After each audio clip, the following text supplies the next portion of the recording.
Fantastic. I want to welcome everyone this morning to Sustain South Carolina's Technical Assistance webinar.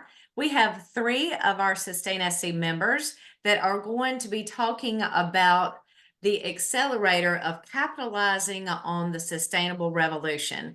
So specifically looking at measuring, reporting, and then what type of services that their businesses can offer. And that's part of our mission at Sustain SC. We are trying to provide local solutions to businesses to help them in their sustainability goals.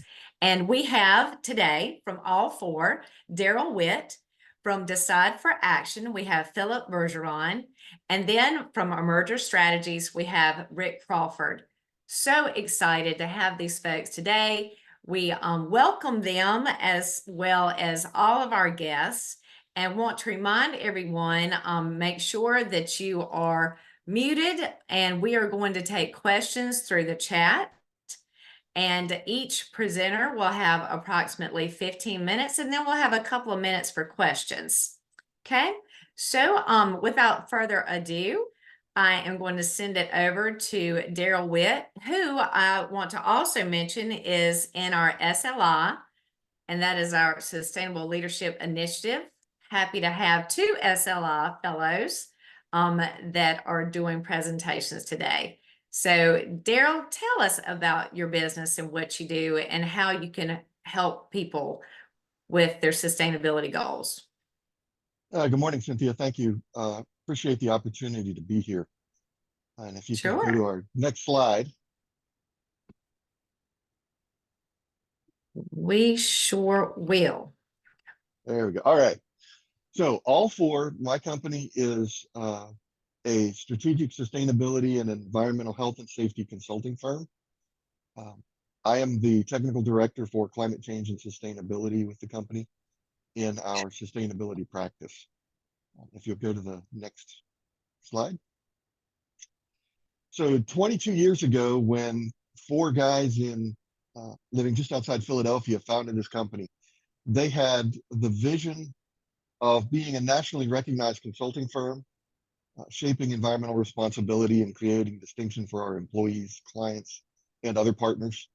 And our purpose at that time, and I think it kind of tells you the vision that they had at the time, was growing sustainable community. And that has proven to be a very good purpose statement for the company for 22 years now. Next. And all four has grown from being originally just an air quality, air permitting, air compliance company to now having multiple service areas. We have four practices: the air quality practice, an environmental health and safety practice, a digital solutions practice, and my practice, which is the environmental, social, and governance and sustainability practice. Next. So we have grown from being headquartered in just outside Philadelphia to now having 10 offices nationwide. You can see them with the yellow dots there. And the interesting part is that we now have over 250 employees in all of the states shaded in blue, either light blue or dark blue. And you'll notice that we have now extended up into Canada. But we have actually performed work in all 50 states and all across Canada, all provinces of Canada. Yeah. Next. So I'm going to talk a little bit about the services that we provide in sustainability and ESG. These are some of the key areas that cover a lot of the services we provide, but not everything.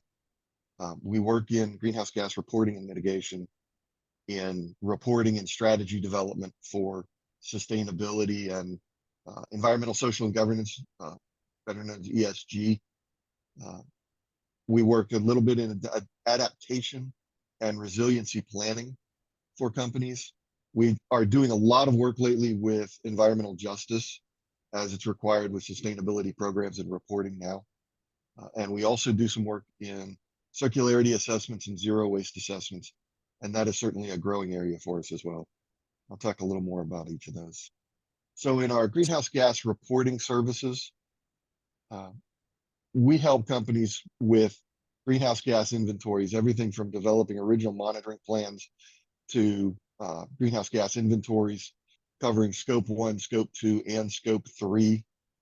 We also work with companies developing strategies to make reductions in those areas, prioritize which ones will make the greatest impact on the company, and helping move that forward. We also quantify avoided emissions. You might hear that referred to as scope 4 emissions. But if you are implementing a program where you're going to, say, implement solar, then you're going to avoid some scope 2 emissions. So we help companies with quantifying that type of thing as well. And we have a practice where we actually provide independent assurance and verification for companies, whether that is on their reports that they may be submitting to the CDP, or internal corporate reports, or various reasons that a company would want to have third-party verification of their greenhouse gas emissions. We provide those services. A growing area for us of late is in quantifying and developing environmental product declarations and carbon footprints for products. That's a little different than developing your inventory for your greenhouse gas emissions. It's allocating it down to the individual products.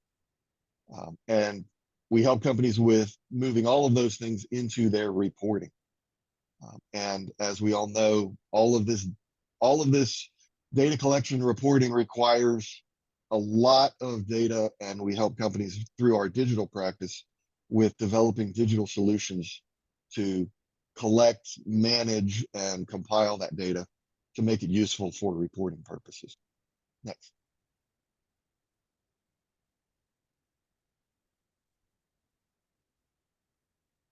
Okay. Here we go.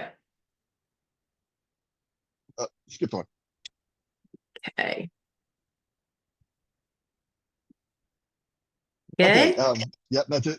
And as I said, the sustainability reporting, we have helped a number of companies developing their initial programs when they come to us and say, we've got a customer who wants us to develop a sustainability program and do reporting for them, but we don't know what that means. So we work through a whole process with them in developing those initial reports, certainly help with maintaining those and updating them year after year. And we help with external reporting, whether that is developing your corporate reports or reporting into organizations like the CDP or EcoVadis. I won't get into a lot of detail on those, but if somebody's asking for it, we are familiar with those and work in providing those services. Another area that we, in this process, have found very useful is doing benchmarking for companies so that we compare their operations to other companies, other geographies, even other industries or across their own industry, so that they understand what KPIs are other companies using, what metrics are they following, and it helps you develop what kind of metrics are going to be useful for your company. And then lately, we have also done a good bit of work with strategy and reporting for financial and tax purposes. We have seen companies that are looking for green funding, and the banks, when you go to a bank looking for green funding, they may ask you to fill out a Equator Principles application. And that looks at the environmental sustainable impacts of the process that you're proposing to implement, what you're wanting a loan for. And it goes into detail about not only the environmental impacts, but the social impacts, as well as the governance, to make sure that it's going to be well run to meet the objectives of the sustainability programs. And we have also been doing a good bit of work on Inflation Reduction Act tax credit applications. For example, the 48C applications. We did just hear last week that one of the applications we put in last fall did get their funding, which is great news, because that's going to be about $6 million worth of tax credits for their project. So it's very high competition for those, but we've been successful in getting those awards. Next.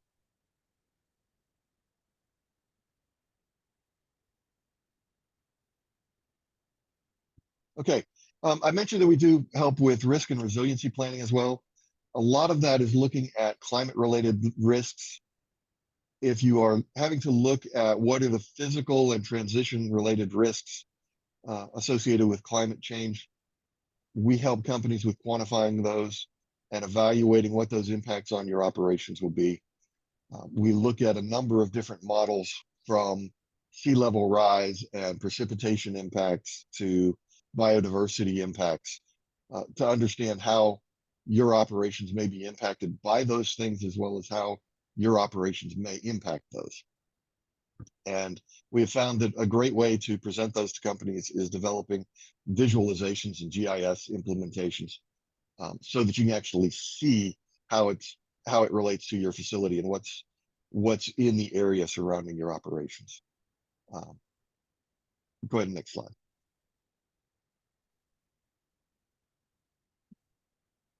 And environmental justice, we've probably heard a lot about this for companies where you are putting out new facilities or updates or modifications to operations.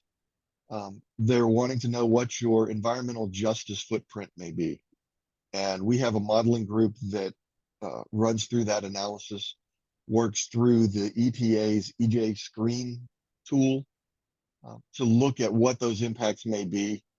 And we do a good bit of benchmarking against similar facilities, similar industries, so that you have a better argument going into a permitting process as to, how you will be addressing EJ concerns.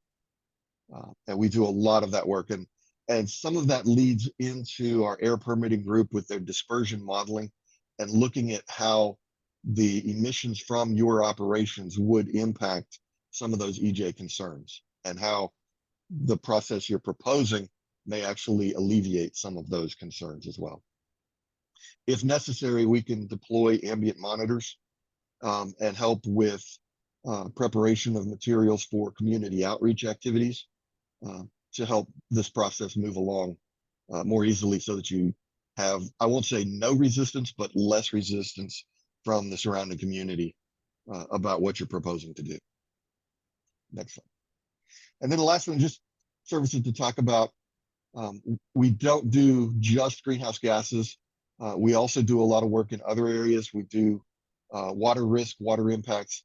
And one of the areas that is coming up is circularity assessments and zero waste strategies. So we do have the capabilities. We have some folks that are certified zero waste assessors, so that we can help companies look at what are their waste streams, what can they do with them to recycle them or divert them from landfill to make them more beneficial and reduce overall environmental impact. So a couple of things that we want to talk about while we're thinking about measurement for sustainability. One of the favorite quotes is from Peter Drucker, that what gets measured gets managed. But the second half of the quote that frequently gets dropped off is, even when it's pointless to measure and manage it, and even if it harms the purpose of the organization to do so, which says, don't measure everything, because we can't measure everything effectively. So then you want to look at what's important, what metrics really are important for your business. And the term that we use for that these days is what metrics are material. So we work a lot with clients on materiality assessments, and that goes into their sustainability reporting and, for Wall Street, ESG reporting. And we work clients through a process. Next slide, Cynthia. So this is our process. I won't get into a whole lot of details with it, but we start off with identifying potential topics. What's the universe of potential topics that you might want to consider as being important to your company? And we do that through looking at your organizational structure, what reporting you're doing now. We benchmark you against other companies in your industry. We also look at what the reporting frameworks recommend as far as what you might monitor. And then we work through a process of stakeholder assessment and stakeholder engagement, identify who your stakeholders are for the organization and which ones are important, and how we might want to engage them in this process. And then we go through a facilitated meeting to actually perform scoring on all of those different metrics that we've identified as being potentially important, and rank them, score them, and present them in a presentation that identifies which ones are clearly important to you. And then with that, we also help you identify what the KPIs for all those various metrics would be. Next slide. And this is an example of a materiality matrix that results from that process. And this is one for Trane Technologies that's out there publicly. It's part of their sustainability reporting, and they are Sustain SC members. It's not one that we worked on. It's just one that's out there that's a real good example. So you can see all of the different metrics that they evaluated, and the ones that become priority are the ones up in the top right where it says strategic opportunities. And those are the ones that they want to focus on actually making changes to. And then the medium gray are table stakes. So those are the ones that they monitor, they maintain, they keep track of, but aren't really focused on improving performance on necessarily. And then the ones down in the bottom left quadrant are things that they want to monitor, keep track of, but aren't really taking any action on. Next one. Now, we are also hearing a term called double materiality. Basically, that just means when you're looking at these issues, some of them have financial impact, financial materiality to your company, but the double materiality is what are the impacts of your company on those parameters? So what are your impacts on air quality or greenhouse gas emissions? And you want to actually now look at both of those, and they call it a double materiality assessment. Next. So the key performance indicators that we frequently see people engage in here, I'm not going to go through them, but here's a list of them that we commonly see in the areas of environment, social, and governance issues that end up ranking high and going to the top right of that box that I was just showing you. Next one. So CDP reporting, I mentioned just a minute ago. If you're not familiar with the CDP, this is a global disclosure platform that companies, cities, and other organizations are reporting into. And they have questionnaires on climate change, your water risk, your forest impacts. And you may be requested by investors or customers to submit reports to CDP, or you may just voluntarily do it as a good sustainability practice. They are required to be filled out every year. This year it is by September 18th. So it's actually a little bit longer this year. If you're familiar with it, it's typically in July. And one thing that if you're being asked by customers or investors to report, and you get a request from CDP, an important point to remember is that not everybody who reports to CDP, or who is requested to report to CDP, actually does. But if you don't submit, then they will give you a score of F on reporting. So it's important to engage with this. If somebody's asking you to report, it is important for you to do that because this does show up on rankings of your company. Next. Okay, and Okay. we're about run out of time too, Daryl. So this will be, we're Right. getting close to the end. Yep. So here are the metrics that are included in CDP reporting. I won't go through them, but so that you have them for reference. And next, I'm going to talk just a little bit about the SEC disclosure. It's very important for listed companies. Here are the basic topics. It's going to include scope 1 and 2. It's not going to include scope 3. It does include governance and oversight and material impacts and risk management processes if you determine that they are material to your business. So again, you're going back to that materiality assessment. Next. And here's the timetable of when the SEC disclosure will be affecting companies. And then I have just a couple of slides I stuck in here, some information about all four and some resources that we make available to folks for blogs. And we have a podcast that we put out. We just did a podcast and a blog on the SEC rules if you're interested in those.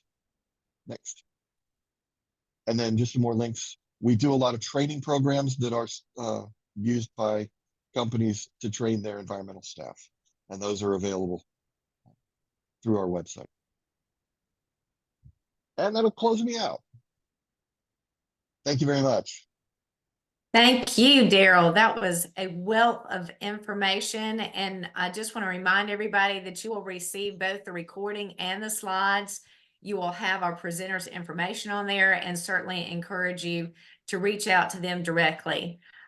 Next, we're going to shift gears a little bit from the reporting, and we're going to talk about measuring. So we have Philip Bergeron from Decide for Action, and he is the Chief Technology Officer there and co-founder. I found out today, so interested to hear what you have to present, Philip. Hey, thanks for having us. So next slide. Yeah, so we're Decide for Action. So we're a technology and consulting company. We specialize in software for different industries.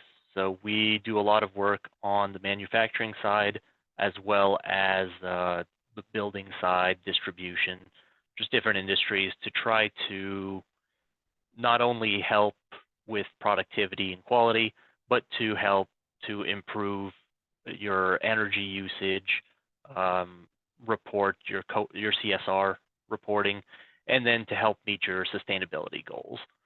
So I'll be talking about some of the different solutions that we offer and kind of what those mean. But across here on the left are some of our different products. So today we'll be primarily focused on the energy and the CSR portion of this.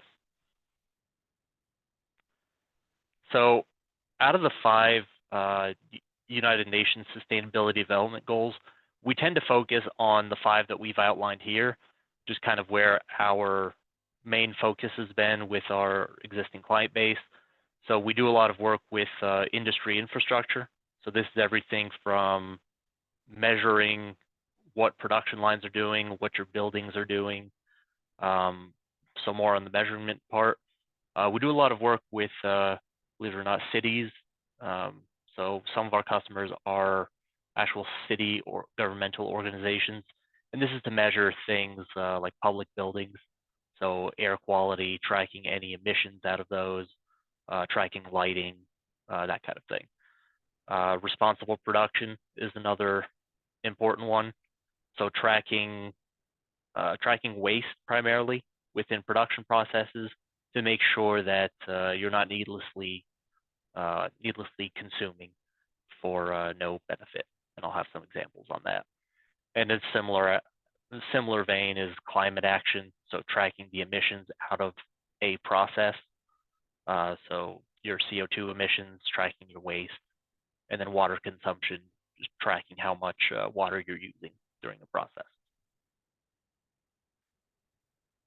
So our solutions are tailored to different industries. So the one that I'll focus a lot on is Energy for Action.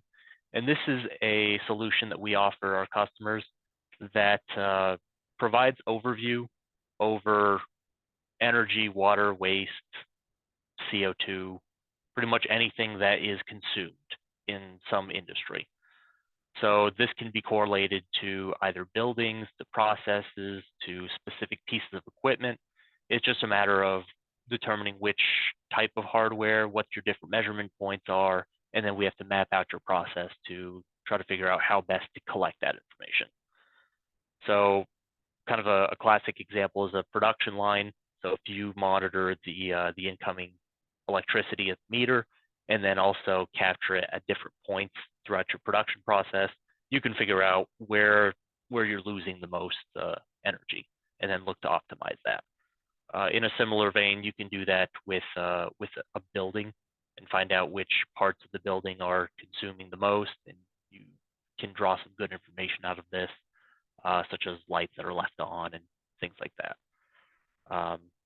So the system will identify trends. It'll allow you to not only measure and report on it, but it'll actually analyze trends and then try to recommend some concrete actions that you can take in order to try to alleviate that and to reduce your usage. So this is an example on the production floor that I alluded to. So with some of our systems, we not only monitor the equipment with an eye towards improving productivity, so getting OE, we also correlate this with actual usage and consumption. So that's power, water, waste, CO2, anything. So this allows you to get really good statistics over which ones are your key pieces of equipment that are causing the most usage and cost as well. So these are some of the different reports. So some of the outputs of this are that you can generate your CSR reporting directly within the system. So this is customizable based off of your industry, based off what you're looking to measure, what you're looking to improve. And then it also tends to be customized based off of what you have to report out. So one of the more common use cases that we have is if you have to report out either to your corporate headquarters or even to a government organization, you can measure. We provide the hardware for you to measure everything, and then we'll help you to generate these reports so that these can be pulled up automatically, and then you can reference them and send them out to whoever needs to see them. So part of this is working with you to figure out what your key KPIs are, and then those are created within the system.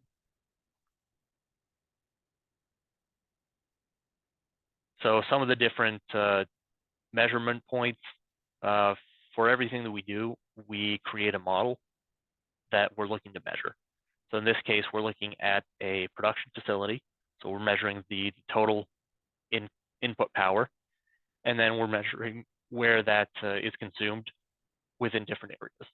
So everything that we do comes with, we map the process so that it's reflective of what you're actually doing.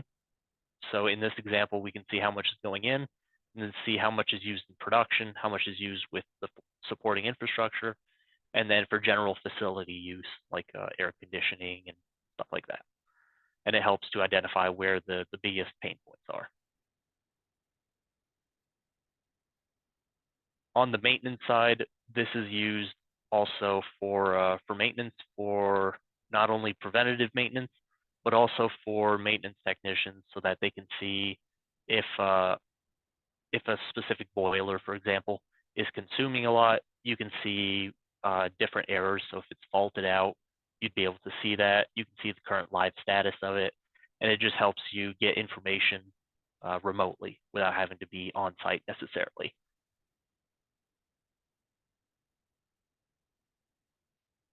So again, we'll try to focus on production lines, supporting infrastructure, and then the facility itself. So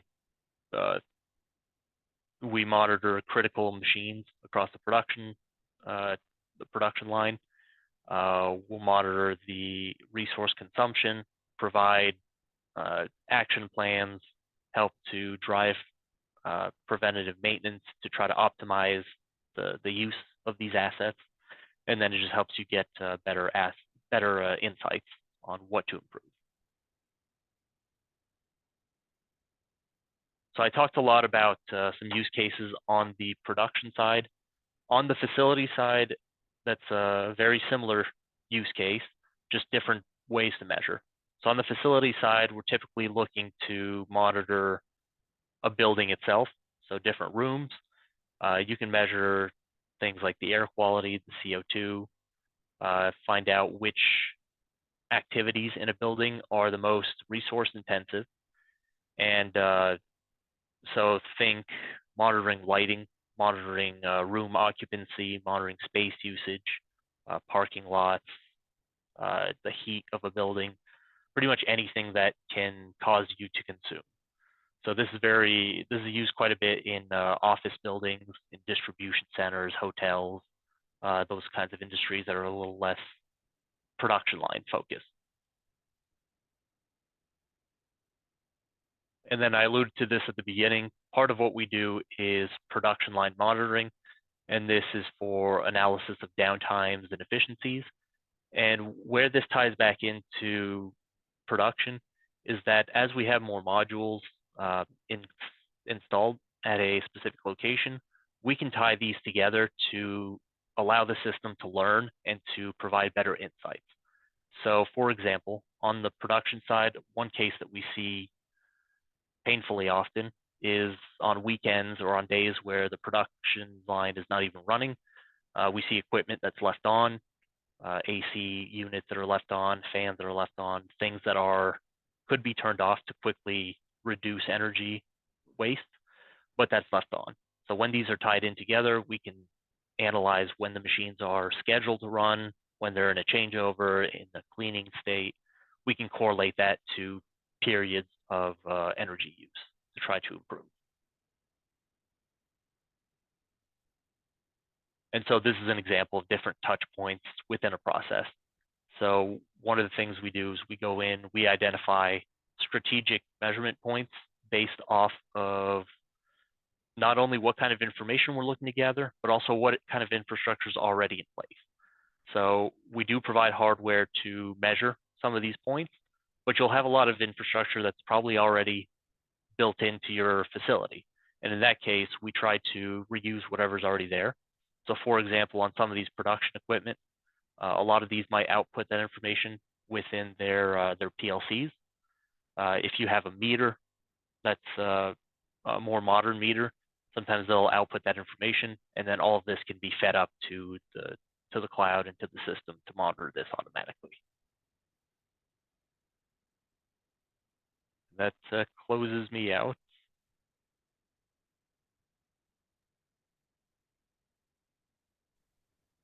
All right, coming back on.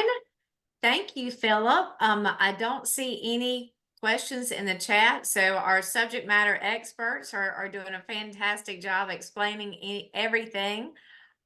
So we will move on to our third presenter, and that is Rick Crawford with Emerger Strategies.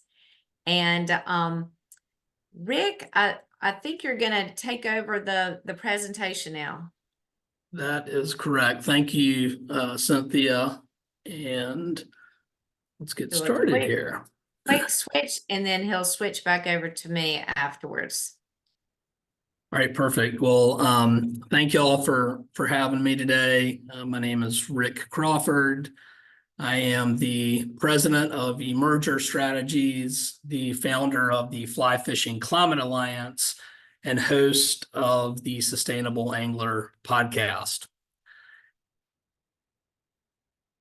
And ultimately, I started my company to protect what I love, and founded in 2016. Emerger Strategies is a sustainable business consultancy whose mission is to measure and improve your company's sustainability performance, all while boosting profits. And so I'll tell you a little bit of background info on myself and my company, and then we'll get into what we do. So my journey really started in 2008. I was in the midst of the Great Recession, and I took an opportunity after I graduated college to move out to Wyoming for a few years. I got introduced to fly fishing and became perhaps unhealthily obsessed with it, but I really connected with fly fishing because it got me into nature and really helped me to understand systems thinking. When you learn how to read a river for trout, you have to understand what aquatic insects are doing, what the river's doing, and at the same time, I happened to read "Let My People Go Surfing" by Patagonia founder Yvon Chouinard, and that really influenced me and helped to open my eyes to, we can actually use business as a tool to solve environmental problems and protect what we love in the process. So I decided to stay out west for a few years, lived in Jackson Hole, trout bumming a lot, but also you can see here, I wanted to get into the sustainability field, but didn't really know how to do that. So I started installing solar panels while living out in Jackson. And that ultimately led to me wanting to really differentiate myself and understand sustainability at a deeper level. So I went back to school, earned an MBA in sustainable business from Marylhurst University. And as it turns out, you actually do have to pay those student loans back. So I had to get a real job. And for me, that meant moving back to Savannah, Georgia, where I was born and raised. And I started working at a biodiesel manufacturing facility. They were a startup that actually went out of business after a year.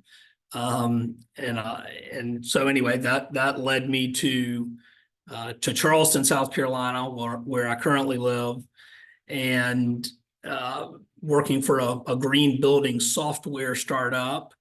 And after 4 years, they went out of business. So I figured I have made a huge mistake and I have chosen the wrong profession, or I'm the cooler, one of the two. But and in the back of my mind, I had always wanted to figure out a way to marry what I'm passionate about, which is fly fishing and sustainability. So I decided to launch Emerger Strategies in 2016 after assessing the fly fishing industry.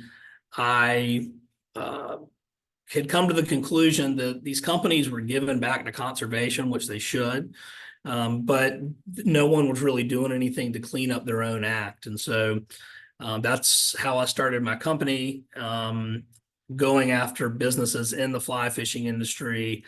And along the way on this journey, some pretty cool things started to happen. So I started the Sustainable Angler podcast, which is created to educate and inspire anglers to protect the planet, and had the good fortune to get to interview Patagonia founder Yvon Chouinard on the podcast.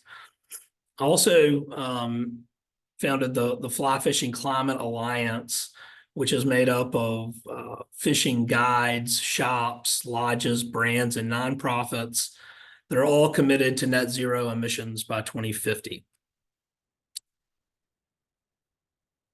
And through this journey and starting my company, I have met some really incredible people, which is part of what I love about what I do is meeting people who are just as passionate as you are about protecting what you love. And I've had the opportunity to influence some trade associations in the fly fishing and fishing industry. And one of the people that I met was Hillary Hutchison, that you can see here on the far right. She's a fly fishing shop owner and guide and climate activist. And she actually invited me to be in her film, which was made, that she wrote, that was made by Patagonia Films. And we'll watch a quick video of that.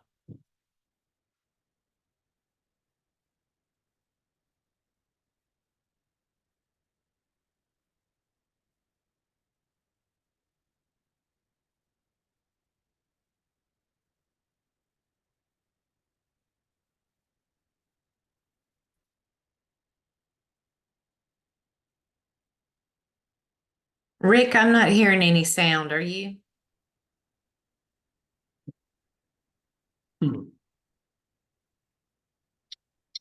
Well, if no one can hear the sound, I'll summarize. This movie is about following a drop of water from the top of a mountain all the way to the ocean, and meeting people along the way that are working to solve climate change. And I was fortunate enough to be included in that group. So my point in all of that is that's my story. It is continuing to evolve and unfold, but I'm sure you're wondering, okay, well, what is it that y'all do exactly? And we offer a variety of sustainability consulting services. On the sort of sustainability ESG management side, we do sustainability assessments, develop strategic sustainability plans, and write sustainability ESG reports. On the carbon management side, we do everything from conducting greenhouse gas inventory, measuring scope 1, 2, and 3 greenhouse gas emissions, setting science-based targets, creating climate action plans, and on the compliance and certification side, we do have clients in the fly fishing industry. We have clients in the outdoor and fishing industries. But we also work with clients that sell to Walmart and sell to Target. So some of these bigger companies, and we help them navigate the Walmart, Target, REI compliance, whether that's through thesis or submitting to CDP or setting science-based targets. But we also help them achieve certifications like climate neutral certified, as well as zero waste certifications.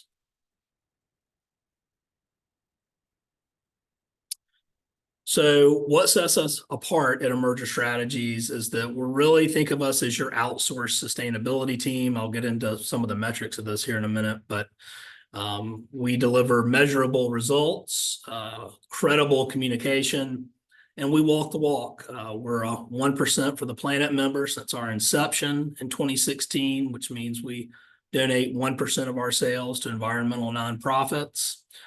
We are also climate neutral certified.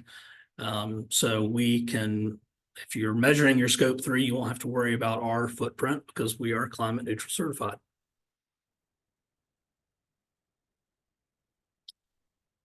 So how do we deliver results and impact for our clients? Well, as I mentioned, as outsourced sustainability team, we're saving our clients well over $100,000 a year by not having to recruit, train, interview, and retain a full-time sustainability team. Last year, we helped our clients reduce their energy costs by a minimum of at least $80,000 through energy efficiency and solar. And we've also helped our clients increase their customer loyalty by 58%. One client in particular that I'll demonstrate a case study here in a minute. On the sustainability, our management services, on average, I mentioned we do sustainability assessments. I will also mention there is a free sustainability assessment on our website. It's the basic sustainability assessment tool for anyone listening who wants to get a pretty quick score. They can fill that out and submit. But it's basically our clients start with an average of 37% baseline, and after 12 months, average about an 80% score on their assessments. And they can use that to help create their sustainability reports and provide metrics. Because at the end of the day, what I hear from clients that come to me is saying, the sustainability thing, we know that we need to do it. We don't know where to start. We don't know what to measure. So this helps get these companies on the right track and create some baselines. On the carbon management side, last year we measured over 50,000 metric tons of CO2e for our clients. We helped 3 of our clients achieve carbon neutrality, 2 of them climate neutral certification. And with all of them, we set science-based targets. We're helping them with CDP. We're helping them with climate action plans, and actually have reduction goals and a pathway to achieve those goals. So here's a quick case study. I mentioned when I started my company, I started going after companies in the fly fishing industry, and Rep Your Water, I think, was my second client. They are a fly fishing outdoor apparel brand. And they started their company when they started out was they wanted to, they started with putting like the state flags inside the body of a trout, okay? And they donated a percentage of sales back to Trout Unlimited. And that was all good. But what we did when we started working with them was really help to create baselines, do the assessment, get a better understanding, set some sustainability goals, create a sustainability report. And, that's really critical in terms of for the folks that are actually going to come and take a look at your company and want to see these reports, believe it or not, add a ton of credibility and demonstrate that you're serious about your commitments. And I'll show here in a second how that translated for Rep Your Water. But we did everything from, helping them get a handle on their sustainability performance of their operations, their products. They started incorporating organic cotton, more sustainable packaging. And since then, they're 2020, after working with them for a few years, they were donating over $250,000 to conservation, volunteering over 200 hours, achieving zero waste, and climate neutral certification. So how does that translate into results, right? So it's not just about compliance and saying that we need to do these things. You need to be able to make the business case, which is what I learned, working for a biodiesel startup that didn't work out and a green building software company that didn't work out. Just because it's green doesn't mean it's a good idea. It's you got to make the business case. And so that's what I'm helping, in this case, Rep Your Water do. We started measuring their customer loyalty and tracking, how many customers were repeat and coming back. And they saw an increase of 58%. And we attribute that directly to their credible communication on the sustainability front. It's not just an annual sustainability report. It's constantly putting information out on social media and letting people know, hey, this is where we are, and doing it honestly, even talking about some of the marks that you missed. And being transparent about it and saying, hey, look, we're not perfect. We're just trying to figure this thing out. But some other achievements, sustainability, we talk a lot about on the environmental side, but they were able to put 50% equity seeking population in their senior management positions, and everyone who works there is paid a living wage. And in their case, on the sustainability score front, they started at 30 and they ended up at 227%. You're going, well, how the heck did they do that? And we also incorporate positive impacts beyond causing no harm, which would be a score of 100. And they were doing so much beyond the scope of what was required to cause no harm that they got well surpassed a 100% score.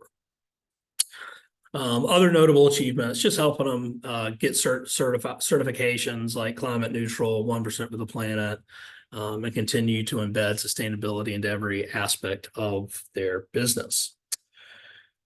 So with that, I'm going to leave y'all with, well, you might not be able to hear this next video either. So maybe I will just talk through this, but Cynthia, let me know if y'all hear this or not. And if not, I'll stop it. Okay.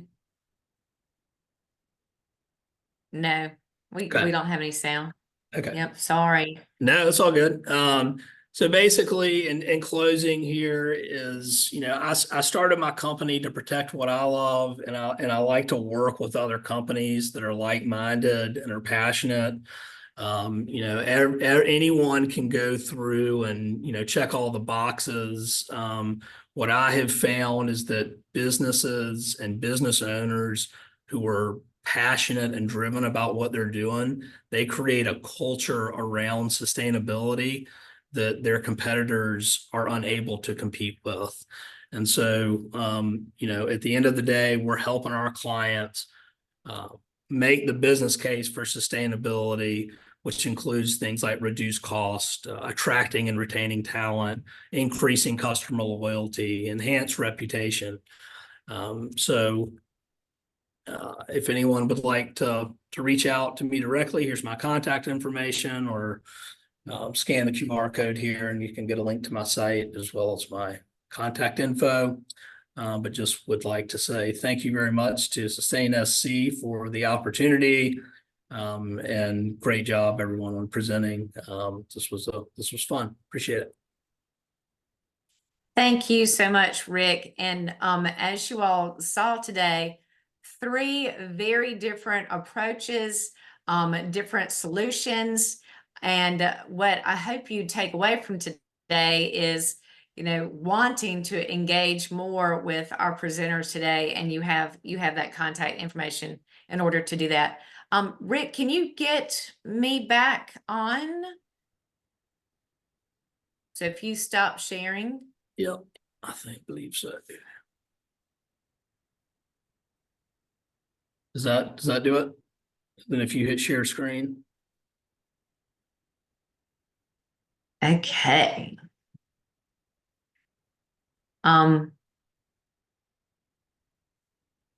Yes, I believe so. I think we're in business. Okay, cool.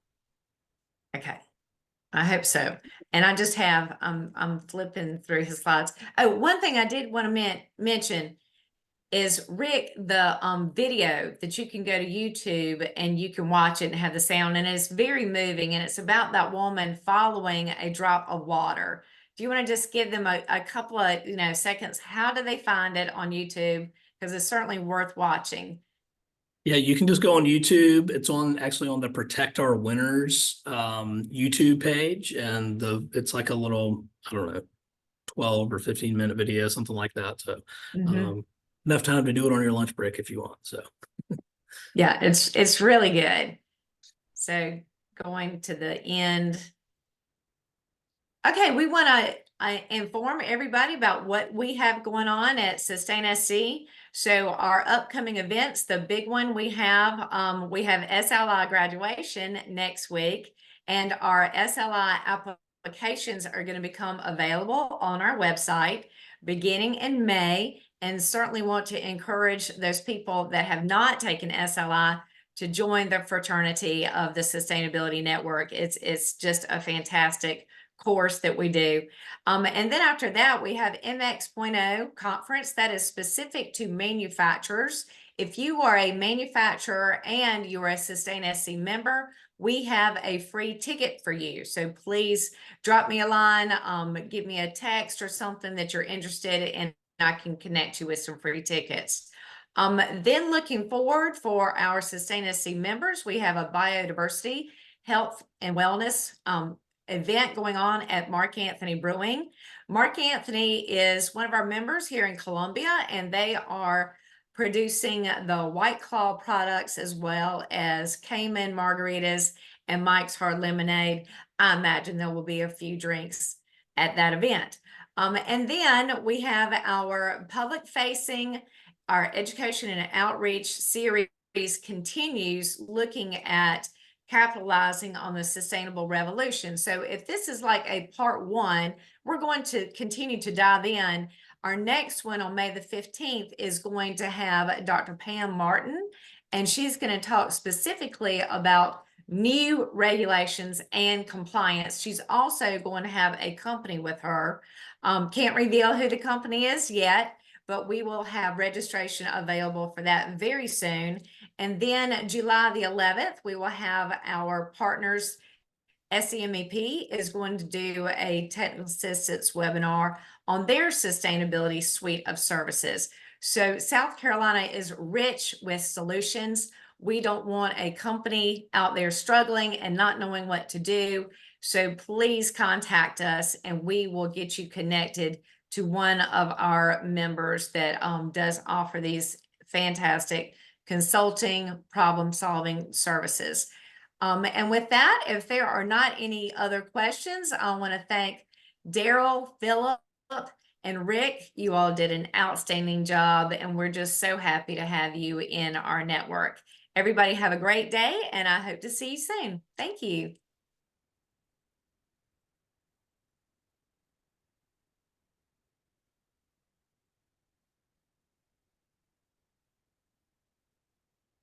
All right. Got a couple of folks still signing off.